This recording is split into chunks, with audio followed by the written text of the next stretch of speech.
Good evening. It is Tuesday, September 12th, 2017. My name is Jacob, And I'm Danielle. and we are the Proteus Podcast, ideas in all shapes and forms.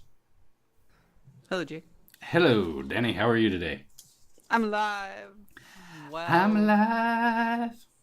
Eh. I've survived worse days. Oh, well, there's that, and that is good. But yeah, I'm okay. You I'm, yourself? I'm, I'm doing pretty well. You're doing pretty well. Had a pretty productive day, doing pretty well. All right. So, to dive into things, Mm, since we're both doing pretty well, right on to, and yeah, doing well. we both went down a game hole, Oh, we went down a deep, dark rabbit hole. and we We played played a Banner video Saga. game. Banner Saga. Banner Saga. Banner Saga. We're like 3 years late in reviewing this, but hey, who cares? Yeah, role-playing game with turn-based strategy elements in it, and a kind of a pick your own way to screw yourself over element as well. To choose your own adventure, something. It's kind of like those choose your own, like a cheap choose your own adventure book when you're a kid, when there's way more negative outcomes than positive outcomes. Yeah, those were just the worst. I love them. Yeah, and for sure, Banner Saga, whoever helped design that game, really loved them as well. Yeah. Just to help people understand what kind of game this is, it's described as a turn-based single-player campaign of turn-based combat inspired by games like Final Fantasy Tactics and Shining Force, neither of which I've played. But for the gamers out there, that'll give you a better idea of what kind of combat is involved in this game, how it's actually played. Yeah, and if there were two of us here that had never played, I'm sure there's like two other people out Yeah, there that haven't played it either. I'm sure. And for the rest of the game, though, it is an incredibly cinematic and beautiful piece of artwork. I think that, Music is great. and the music is like, I would say this game is almost like a series of beautiful pieces of artwork punctuated by having to play a game. Oh, you forgot another game to tie it in with. Oh, Lost Vikings. Lost Vikings. But anyone that's not familiar with this game should absolutely look up some screenshots, look up some clips of the more cinematic portions of the game, because it is absolutely gorgeous to watch. There are times when you aren't doing anything, like it's just the game is moving your character from one area to the next so that you can progress the story, and you'll sit there spellbound watching what's going on the screen because it is so nice to look at, and it is gorgeous, and the music is really compelling. It all ties together to make this a really enjoyable game, despite it seems slow. Like if you sat back and looked at it objectively, there's a bunch of boring sitting around waiting for the game to let you keep playing, but it draws you in such an amazing way that, because it's so impressively crafted, that you don't mind these delays. Yeah, That was my takeaway from it, anyways. my takeaway from it is I don't know. I enjoyed it. I did. I enjoyed it enough to buy both Jake and myself Banner Saga 2. There's that. Clearly means it's good enough. Right, it's The good gist enough. of this, just for some more background, apparently this game was made by a mere 3 developers that formerly worked for BioWare and basically left BioWare to set out to make a game for the fun of it. Like, they made games for work, but they wanted to make a game for fun. And this is the result. And now they're in the process of making the third of the installment of this game franchise because it is so well received. Third and final. We've heard that before. That's what Douglas Adams said. Well, and eventually he was writing the fifth in his increasingly inaccurately named trilogy. Well, I think so. The setting is that it's Viking mythology, end of the world times. It's Ragnarok. Yeah, it's very much that. For all intensive purposes, and the next one has been titled like The End, Banner Saga 3. Now, what they could do though is that they could have some prequels. well, or you know, have the world starting over. Yeah, either way, they could definitely go I on mean, from here. there's more, but I think the story of Ragnarok is about done. Though Yeah, I would kind of like to get a prequel of what led to the gods killing themselves. yeah. I think that might. There has been apparently a book. There is a book Yeah, within but the I universe don't that want I to. absolutely want to read at this point. I'm bad My about things problem like with that. that is that after Mist and Riven Mm-hmm. and all the subsequent the deny. I don't read books based off of video games anymore. I That's can't probably for do the it. best. It's just like Yeah. I- One of the things I yeah. do appreciate that they explicitly said, if you read anything back on this game, is the reason they use the Viking stuff is because they felt that orcs, elves, and trolls have all been overdone in fantasy games, and this gave them a whole new, direction to go Yeah, and have a fantasy game with elements that haven't really been touched on much by anyone yet. You know, true. I can't think of, other than the Lost Vikings, any other game really that pulls heavily from Viking and Norse mythologies. I think Blizzard pulls from it a little bit with some of their dwarven stuff, but One of the Titans. the Titans, things like that, a little bit, but not real heavily. It's not particularly laid on very thickly. So this is an interesting, different cultural story background, which is fun to get into. You don't get that very much a lot of the time. Yeah, for sure, for sure. And like I said to Danny earlier, at one point, I would absolutely watch like 3 or 12 seasons of this as an anime or some kind of show. And that I would do. Because if they could maintain this art style, which is very much in a certain sort of anime style almost, it would make a great show. Honestly, it could be done very well or very badly, of course. But I bet you they could get Netflix to pay for that. I'm sure they have could. a Netflix original Banner Saga. That would be. We need to write these people an email. Get on the Netflix train, mother truckers. Well, it's still going hard. That's a good train to get on right now. Get something made. Yeah, no, that would be good. And the best thing about Netflix is that Netflix just gives you money and says make something. They don't do the oversight that a lot of other film houses do. Yeah. Because what they've learned is that even bombs, like anything that Adam Sandler has put out in the past 10 years, Still play. Does extremely well on Netflix. Yeah, it's. Like, did you know that? Did you know that they extended out his film deal to do 4 more films for them on Netflix? I've only seen one of the ones he did for them so far. Has he done more than one? He's done 3. What? And Wow. and 2 of them are in the top 10 viewed movies on Netflix. That's insane. Because I watched The Ridiculous Six, and I actually kind of enjoyed it because it was ridiculous. Yeah, I got what I paid for there. It was the closest he's gotten to reclaiming The old Adam Sandler glory. Yeah. That being said, the dude's in his like 40s or 50s. He needs to find a new shtick. He needs to do a new shtick that doesn't suck. Yeah, he's at a turning point in his career, I think. I want to send a Varl after him. I actually watched a different Netflix original the other day. I watched the Death Note movie. Oh, I haven't watched it yet. Well, here's the interesting thing. Fans of the manga and the anime kind of really hate it, right?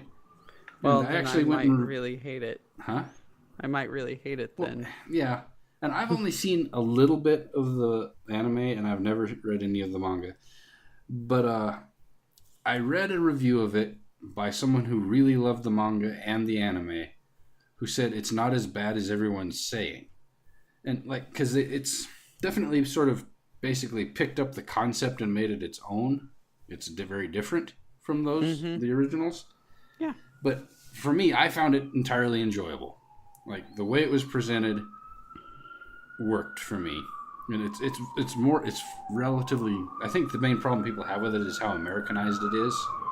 Well, it was filmed in Canada. They basically take this whole concept and turn it and Americanize it, which happens all the time.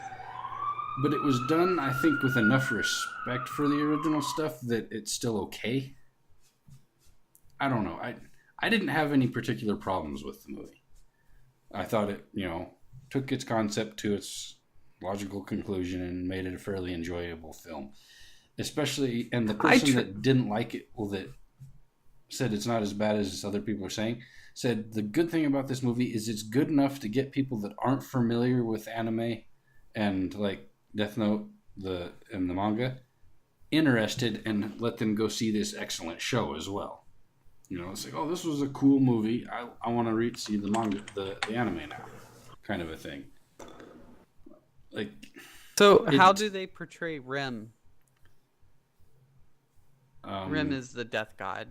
Incredibly. He's creepy and horrifying and awesome. Okay.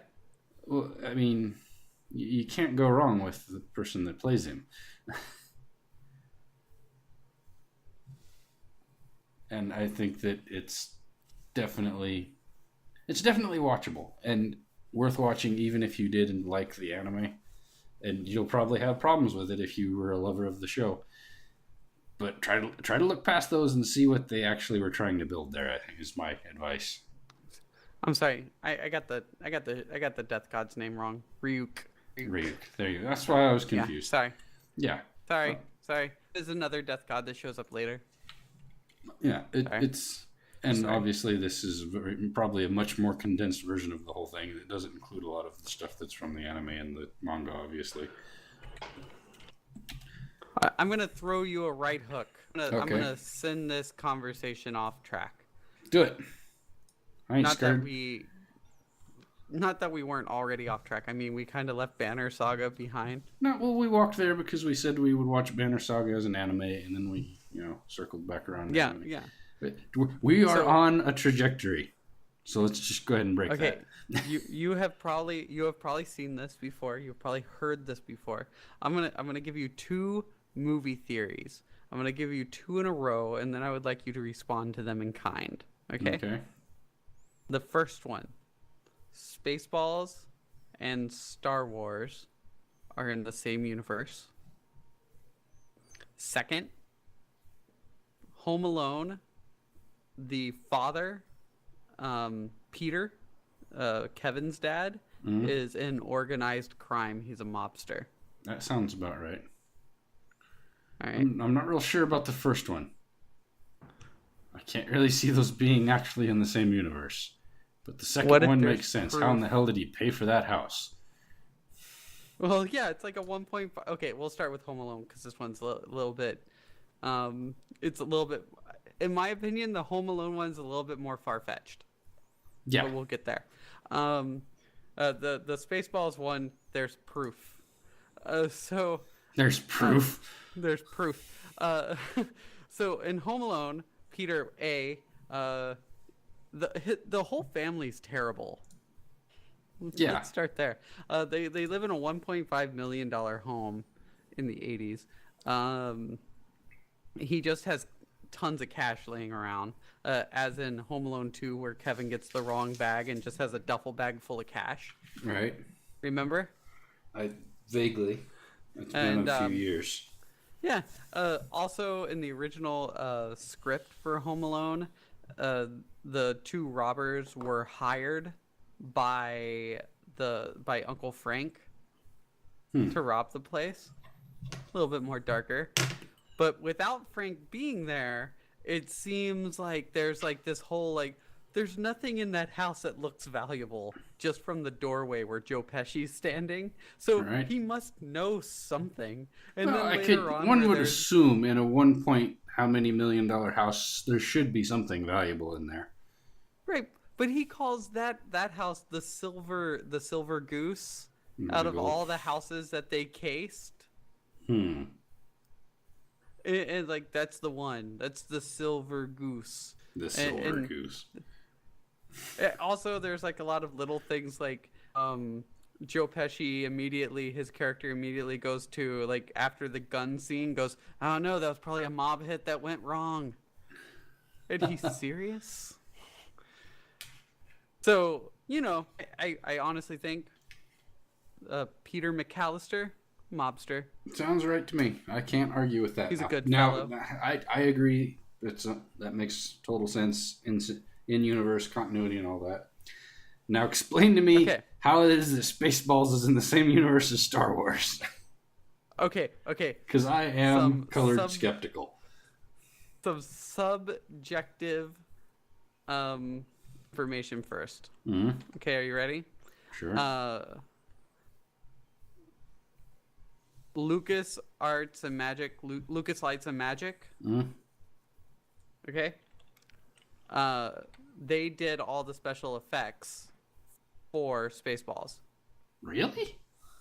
ILM Yes. did the specs for Spaceballs? Yes. Okay. Why?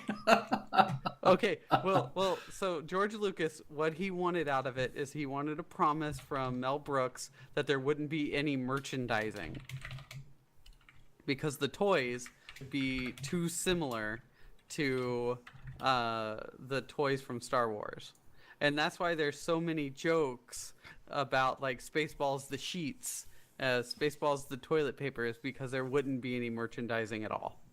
Okay. The next piece, and also the the point where they're all ejecting out of Mega Maid, It's and there's been a the long shuttle time. launch tube. Well, there's a point where a ejection tube launches, and that is unused pod. That's actually unused footage from Star Wars. And then the last beat, I've just sent you a link. I want you to click on it. Seems like a... This is from the beginning of the last scene in Spaceballs when they're going to the diner.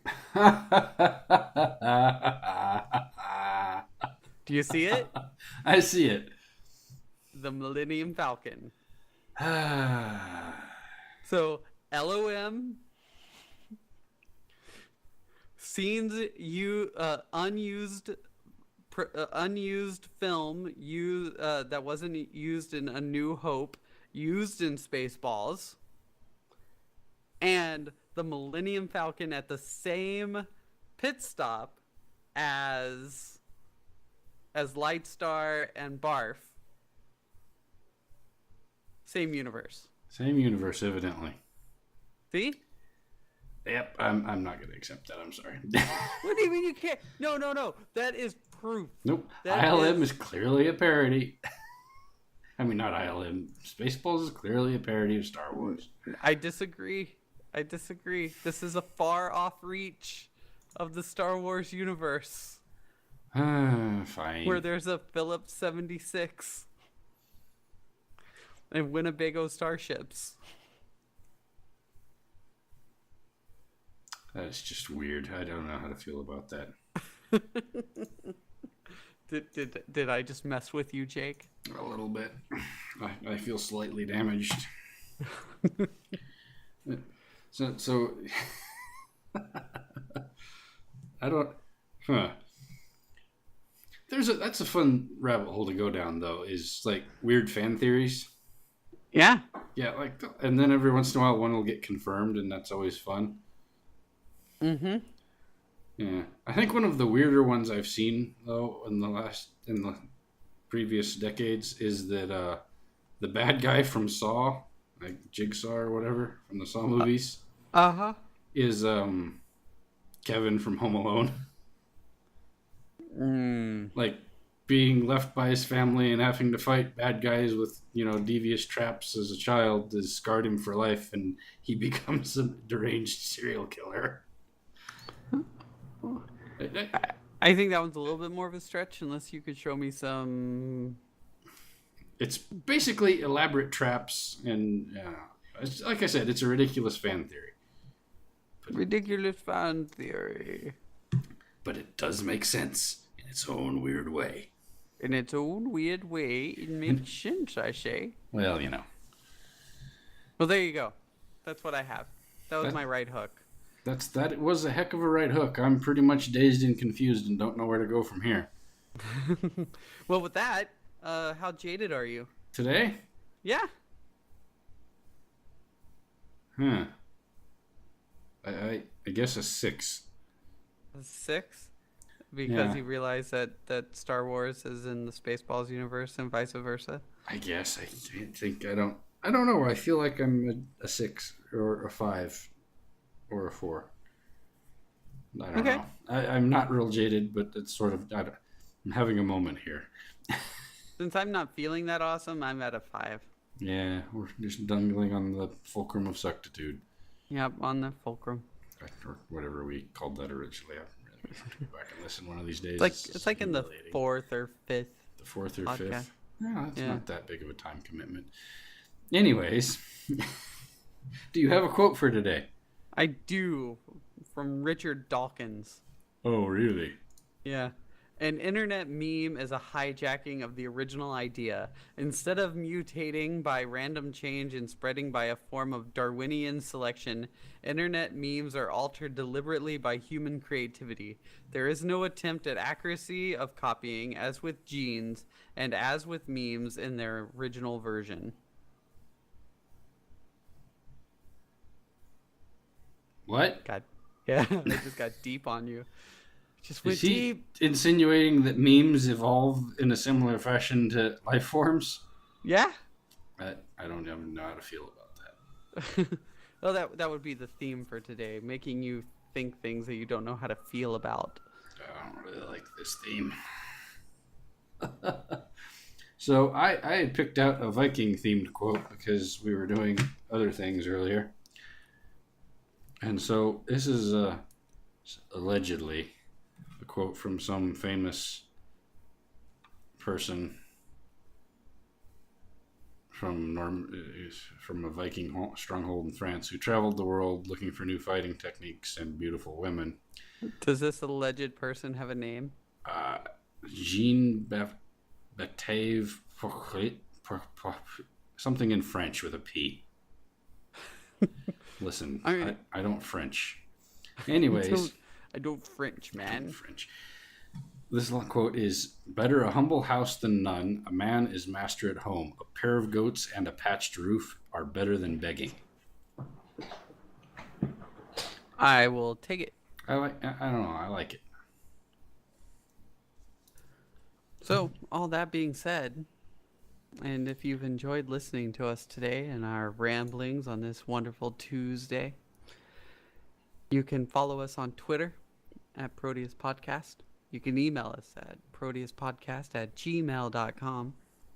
You can follow us on YouTube. We are the Proteus Podcast.